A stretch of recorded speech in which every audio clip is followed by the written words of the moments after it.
Listen to me very carefully. Stop whatever you are doing right now. Put your phone down and look me in the eyes.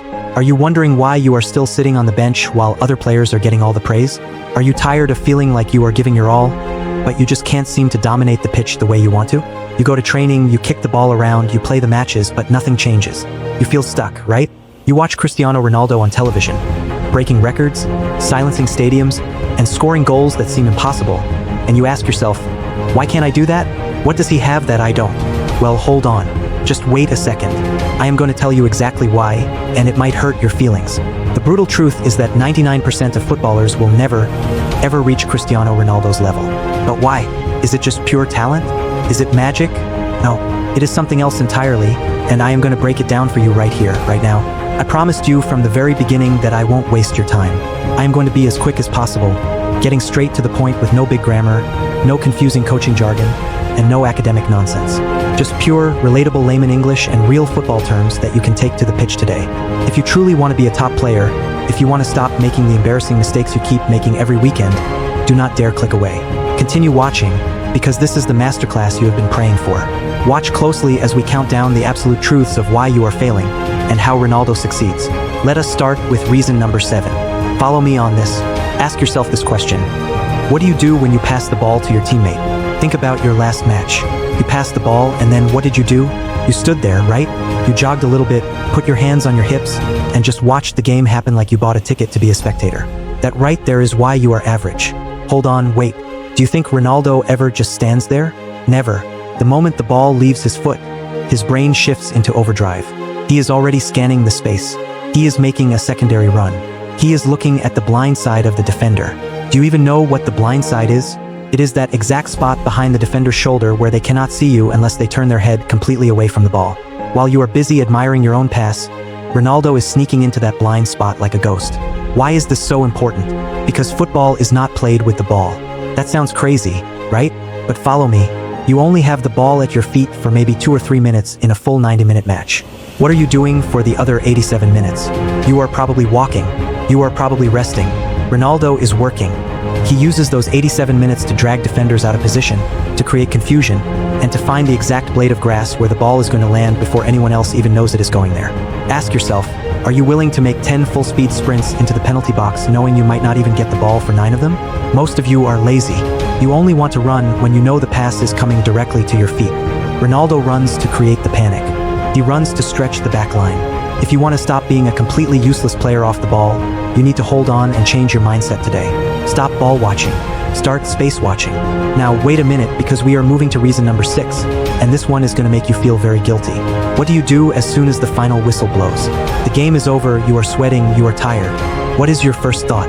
You probably want to go hang out with your friends, grab a massive burger, drink some soda, and play video games until 2 in the morning. Am I right? Of course I am. You treat your body like a garbage can, and then you wonder why your legs feel like heavy concrete in the 70th minute of the next game. You wonder why you pull your hamstring while making a simple sprint. Hold on, watch closely at what the absolute peak of football intelligence does. When the whistle blows for Cristiano Ronaldo, the work is not over. The recovery has just started. He doesn't go party. He goes straight to the ice bath. Do you think he likes sitting in freezing water? Do you think he enjoys eating plain chicken breast, broccoli, and drinking only water while everyone else is eating pizza? No, he hates it just as much as you would. But why does he do it? Follow me on this. He does it because he understands that the food you put into your body is the fuel that dictates your performance. You cannot put cheap, dirty fuel into a Ferrari and expect it to win a race. Your body is your only tool in this sport. If you are sleeping 5 hours a night because you are scrolling on social media, you are destroying your muscle recovery. If you are eating junk, you are inflaming your joints. 99% of you fail because you only want to be a footballer when you are on the pitch. Ronaldo is a footballer 24 hours a day, 7 days a week. Every bite of food, every hour of sleep, every stretch is calculated. Ask yourself, are you willing to sacrifice your fun, your junk food, and your late nights to become a beast on the pitch? If the answer is no, then accept that you will remain average forever. Hold on, do not look away, because reason number 5 is where we talk about your playstyle. Tell me, what kind of player are you? Are you a fast winger who only knows how to push the ball down the line and cross? Are you a midfielder who only knows how to pass sideways? What happens when a smart defender figures out your one trick? You become invisible. You get locked down, you get frustrated, and you start complaining to the referee. Wait, why do you complain? Because you do not know how to adapt. Follow me and look at the evolution of Cristiano Ronaldo. When he was 18 at Manchester United, what was he? He was a skinny, flashy winger who loved doing 50 step-overs just to beat one man. He was fast, he was tricky, but he was not efficient. But as he got older, as the Premier League defenders started figuring out his tricks and tackling him hard, did he complain and give up? No, watch closely. He adapted. He realized that doing step-overs on the halfway line doesn't win Ballon d'Ors. Scoring goals does. He transformed his entire body, put on pure muscle, and moved closer to the penalty box. When he went to Real Madrid, he wasn't just a winger anymore. He was a lethal goal-scoring machine. And when he lost a little bit of his top speed in his 30s at Juventus, did he retire? No, he adapted again. He became the ultimate penalty box poacher, mastering the art of one-touch finishing and heading. Ask yourself, have you added a single new skill to your game in the last year? Or are you still trying to do the exact same things you did when you were 12 years old? 99% of players never reach the top because they refuse to evolve. They get comfortable. They think their one good trick will carry them forever. If you want to survive in football, you must be a chameleon. You must learn to play with your back to the goal, you must learn to drop deep, you must learn to make diagonal runs. If you cannot adapt, the game will leave you behind without a second thought. Let us keep moving, because reason number 4 is a massive trap that I guarantee you are falling into right now. Let me ask you this. What do you do when a defender forces you onto your weak foot? Be honest. You panic, don't you? You try to force a pass with the outside of your strong foot, or you awkwardly try to chop it back to your favorite side, and boom, the defender tackles you. You lose the ball, your team is on the counterattack, and it is all your fault. Why is that? Because you only have half a body.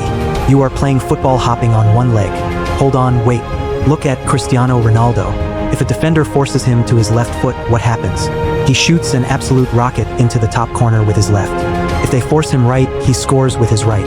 If they force him into the air, he jumps higher than a basketball player and scores with his head. He has completely eliminated his weaknesses. Follow me on this deeply.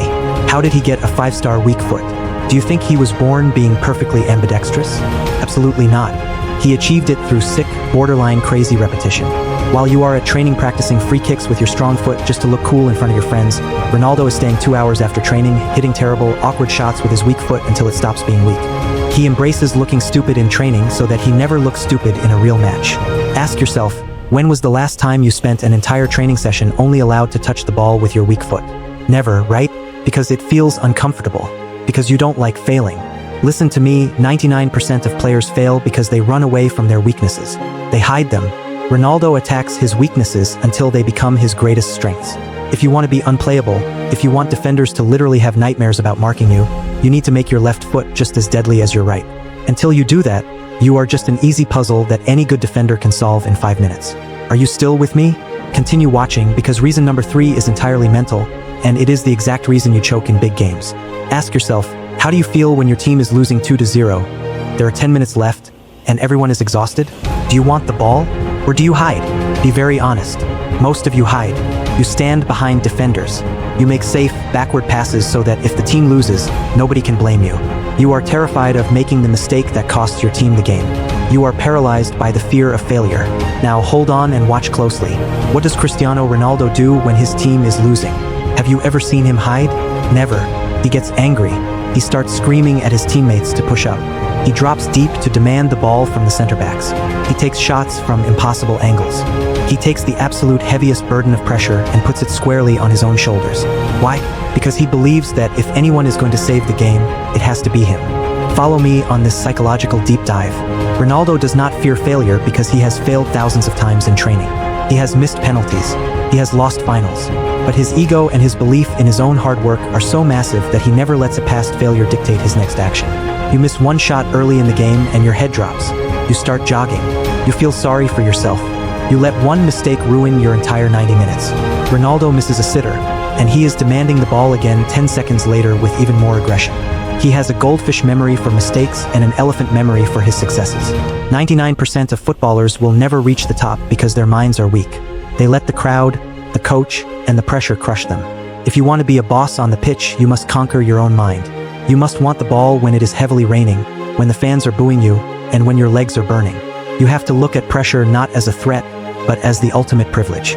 Wait, do not go anywhere. We are at reason number 2, and this is about the dirty word called efficiency. Let me ask you, why do you play football? Do you play to entertain the crowd? Or do you play to win? When you get the ball on the wing, do you do 3 step overs, a roulette, and a fancy flick just to hear the crowd cheer? You probably do. You want to clip it and put it on TikTok. You want to look like a street baller. But hold on, what happens right after you do all those tricks?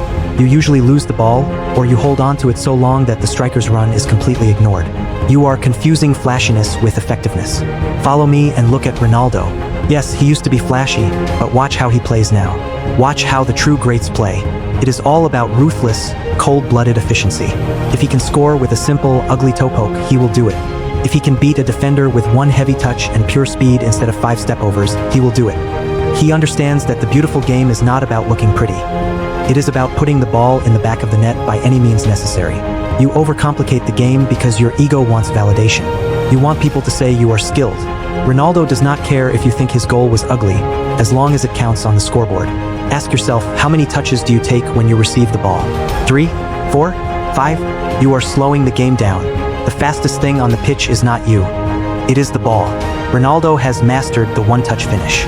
He maps out the field before the ball arrives, so when it touches his foot, it is instantly redirected into the goal.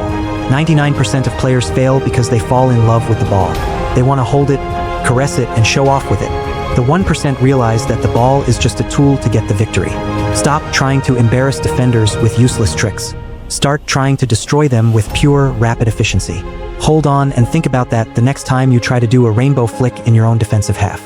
We have reached it. Reason number 1. The absolute core of why you are where you are, and why Cristiano Ronaldo is on Mount Rushmore. The truth is going to sting. Ask yourself, do you love football? You probably say yes. But let me ask you a deeper question. Do you need football? Is it like oxygen to you? For 99% of you, football is just a hobby. It is something fun you do on the weekends. You like the gear, you like the boots, you like the idea of being a pro. But you do not love the daily, agonizing, repetitive grind that it takes to actually become one. Hold on, wait. Look at Cristiano Ronaldo's obsession. It is not just passion. It is a clinical, unyielding obsession. He does not train just until he gets it right. He trains until he cannot possibly get it wrong. He has built his entire existence around being the greatest. Follow me on this. When you have a day off, you relax. When Ronaldo has a day off, he is in his home gym doing core exercises. He is watching film of his next opponent. He is analyzing the goalkeeper's footwork. He leaves absolutely nothing to chance. He is the first one to arrive at the training facility, and he is the last one to leave. You have heard that a million times, right? But do you actually understand what that means? It means sitting in a cold, empty stadium for hours, kicking a ball against a wall by yourself while your friends are out living normal lives. It means losing friends because you cannot go to their parties. It means alienating people because your standards are too intensely high. Ask yourself, are you truly willing to be that lonely? Are you willing to be called crazy by your own family because you refuse to eat a slice of cake at a birthday party? That is the level of psychotic dedication it takes to reach the absolute pinnacle of this sport. You want the glory, but you do not want the suffering. Ronaldo embraced the suffering decades ago. 99% of players will never reach his level because when the alarm clock goes off at 5 in the morning, and it is raining and their muscles are aching, they hit snooze. They choose comfort. Ronaldo never, ever chooses comfort. He chooses war. He chooses the grind. Now, do not click away yet. Hold on. You have sat here and listened to me tear down your habits, your mindset, and your excuses. You might feel a little bit angry. You might feel guilty. Good. You should. Recognizing that you are doing things wrong is the very first step to fixing them. You now know exactly why the vast majority of players will fail. You know the secrets of the 1%. But knowing is not enough. Application is everything. What are you going to do tomorrow morning? Are you going to go back to your lazy habits? Or are you going to wake up and attack the day like a professional? I want you to succeed. I want you to become the absolute best version of yourself on that pitch. I want you to be the player that the opposition fears and your teammates rely on.